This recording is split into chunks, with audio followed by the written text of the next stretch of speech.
Good afternoon and welcome to Younib TV News at 1. Today is Monday, the 11th of August, 2025. My name is Cliffe, Omondi, and we begin by congratulating the Harambee Stars for their remarkable performance yesterday at the Kasarani Stadium, where they defied all odds to defeat Morocco in a thrilling encounter. That story will be coming your way later in the broadcast. Also lined up this afternoon, we take a closer look at President Ruto's ongoing work tour in Kiambu County, as well as the former deputy president's recent remarks that have sparked fresh debate regarding the Kenya Kwanza administration.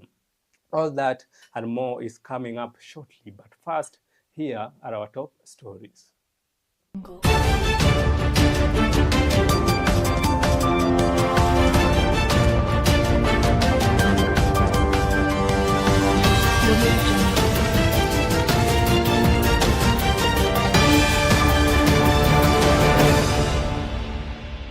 Kwa ajili ya kushinda tu, tuko hapa kwa ajili ya kushinda hiyo kikombe na tunaenda kushinda. Kocha leo, kocha amefanya kazi poa. Okay, mimi naitwa Vinicius, mimi nasema hivi, naambia Benny McCarthy, you are doing a good job in Kenya. Na nasema hivi, 10 men in Kenya in Harambee Stars manze tuna perform better. Hakuna haja ya kuingiza watu Kuna mtu atakuja kwa jukwaa wachoche hapa. Mbaya yule. Kama ni mbaya kwako, kwetu sisi ni mzuri. Kama ni mbaya nani?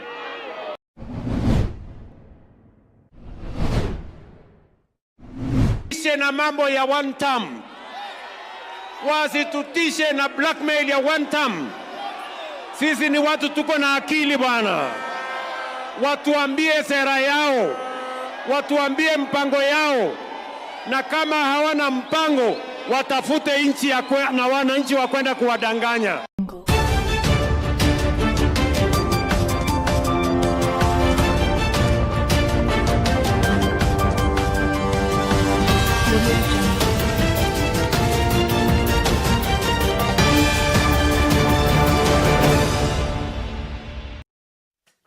Right, welcome. You are watching Younib TV News at 1.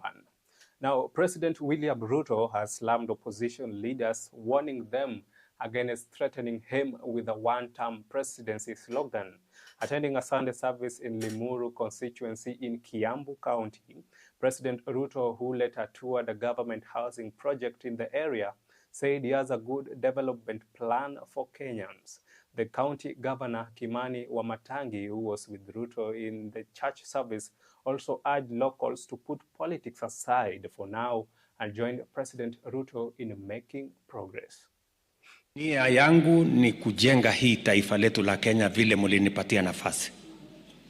Na nitahakikisha ya kwamba kila sehemu ya Kenya inajengwa. Kwa mjengo kelele iko. Kama yuko mahali kuna kelele ya mjengo ni hapa Kiambu. Because ile kelele iko mjengo from here Limuru tuna affordable housing pale Misri. Tishe na mambo ya one term. Wasitutishe na blackmail ya one term. Sisi ni watu tuko na akili bwana. Watuambie sera yao. Watuambie mpango yao. Na kama hawana mpango, watafute nchi na wananchi wa kwenda kuwadanganya. Wanasema ya kwamba hakuna kazi inaendelea Kenya. Lakini mimi nataka nimjue ya kwamba tutasimama kidete. Na nyinyi vijana, mkimaliza kujenga hii, mimi niwapangia ingine muanze kujenga ingine hapo. Na kelele isizuie sisi kufanya kazi. Mimi nimepawa ya ICT ya kujenga hubs za kuweka digital hubs, na kelele ikiwa bado nitasonga kuweka. Mwaka huu, Your Excellency, by December tutakuwa tumemaliza kujenga 524 ECD schools this year in December. Saizi vile tunaongea nawe, Your Excellency, tumeshajenga 312 na tumemaliza. Right, and on to our next story. Along with the leading Kenya Kwanza lawmakers and cabinet secretaries, Deputy President Kithure Kindiki has brought the government's development agenda to the coast, promising significant investments in land reform, the blue economy, and infrastructure. Kindiki also took the chance to fault former Deputy President Rigathi Gachagua over his alleged unpatriotic remarks in the United States.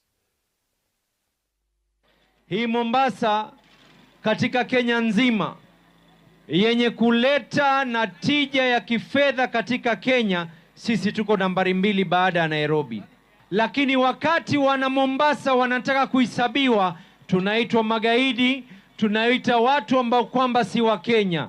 Sababu ya kwanza kwa nini tuweze kuwashinda. Kuna mtu atakuja kwa jukwaa wachoche hapa. Oh, mbaya yule.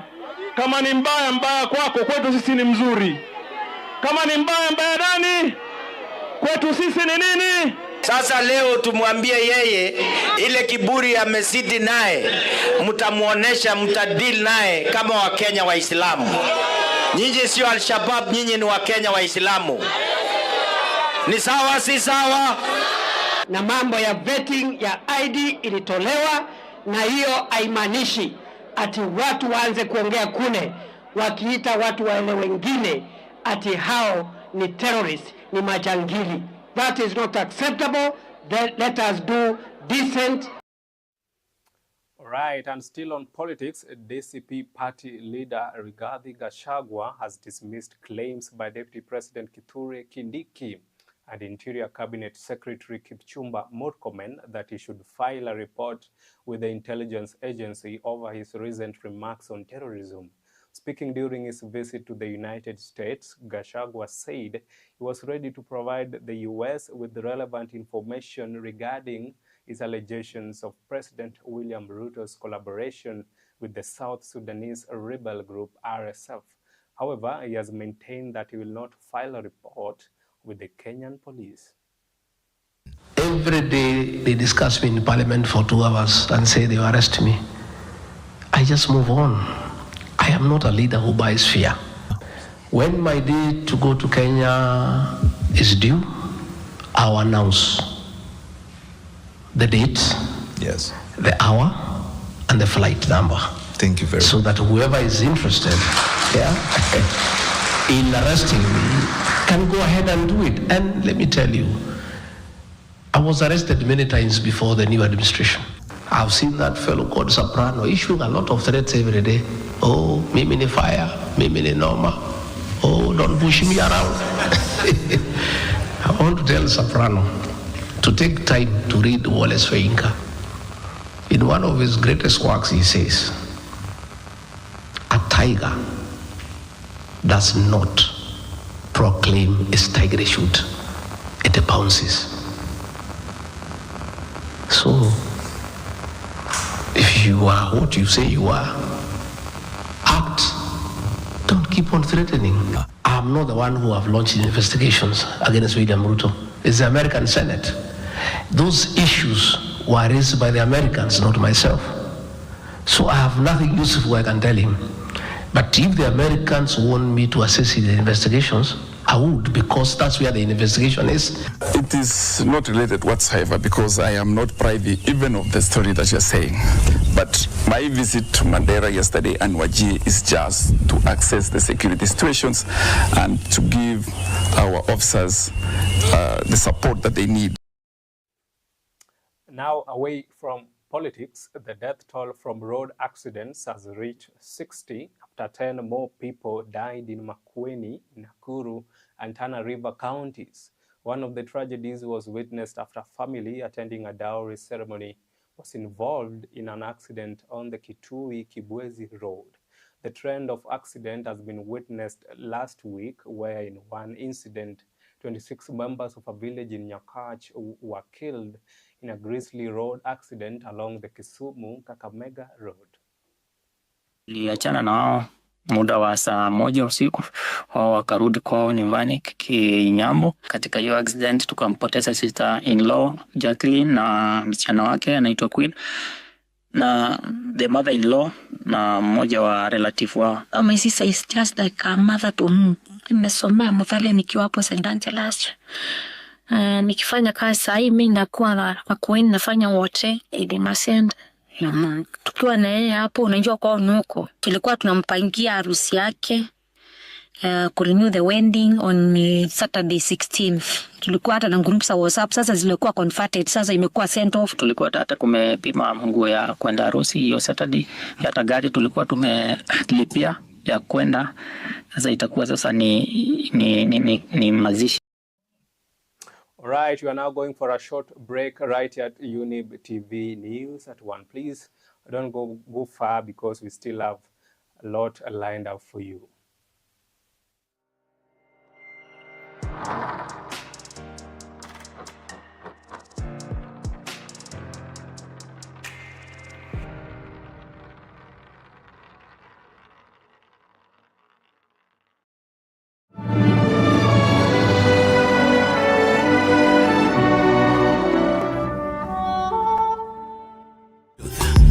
Ever the best.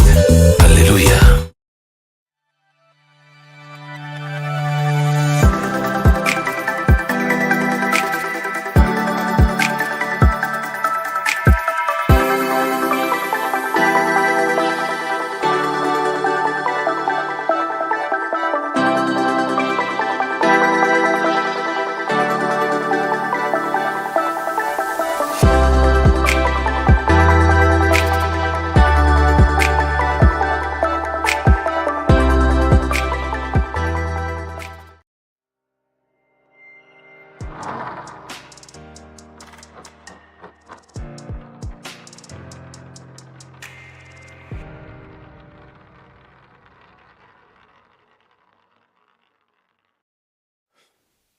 Welcome back. You are watching Younib TV News at 1.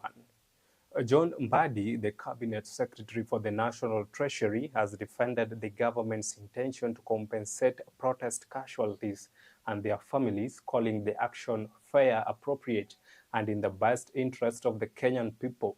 Mbadi underlined that the program, which will benefit victims dating back from 2017, is founded on constitutional clauses that permit the creation of an emergency fund in accordance with the law. We must bring reconciliation in this country. And the president has said publicly and announced loudly that we are going to do a first one in 120 days. Compensation for people who have suffered. Then some people are criticizing that. What kind of a person are you? You have not lost anybody. I will make sure that there is money available to compensate people who have lost their loved ones, people who have been maimed, people who have been hospitalized from 2017 to date. To date. So there is no question about it. The government has already decided. Please, if you have your money also to compensate people, take it to that Kenya National Human Rights Commission. Member of Parliament's work must be exemplified by that member of Parliament's contribution in Parliament, not how eloquent or how angry you speak at funerals, not how eloquent or how angry you incite people. We should never take our peace and security and stability for granted. Kwa sababu bila amani, angalia nchi zetu jirani, Somalia, Sudani ndio hiyo naenda, South Sudan, tangu ipate uhuru, hawajui amani ni nini. Ona vile inafanyika huko Middle East. Na sisi maombi yetu ni ya kwamba sasa tuko namba 3. Sasa hatutaki kurudi nyuma. Na tukisema hatutaki kurudi nyuma, inamaanisha lazima kura zetu tuweke pamoja. Already we are around 780,000 voters Nairobi. Tunataka tuongeza another 350,000. We want to be 1 million plus. Kila mtu aweze kuelewa sababu ya sisi kuwa hapa. Number 1, to consolidate the Luya vote in Nairobi to have a meaning. Sisi Waluya tunajua we have numbers. Na numbers ni Waluya. We can change Nairobi and we can change the whole nation. All right, and now Public Health and Professional Standards Principal Secretary Mary Muthoni has reiterated the government's stand against any health facility at the lower levels, level 2, 3, and 4, charging patients for outpatient services, saying such services are paid for through the Social Health Insurance Fund.